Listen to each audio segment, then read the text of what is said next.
How to unfollow everyone on Facebook at once. Hey there, welcome back to the channel and let's get right into this tutorial. To unfollow everyone on Facebook at once, first and foremost, open up your Facebook application in your device. Then you can navigate to the three horizontal line at the top. But make sure you are logged in into your account.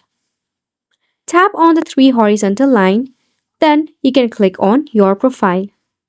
Scroll down until you see the option of friends right here. Then you can tap on see all friend.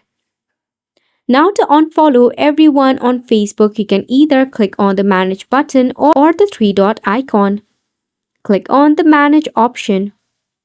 So over here you'll find all of your friends where you need to click on the unfriend button to unfriend them.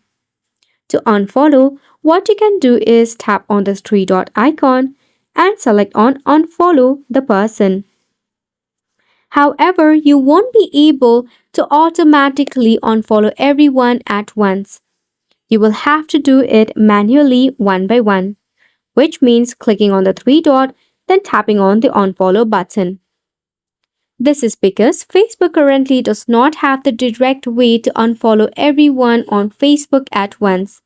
Hopefully, it will come up with an update soon. This sums up the tutorial as well. Thank you so much for tuning in.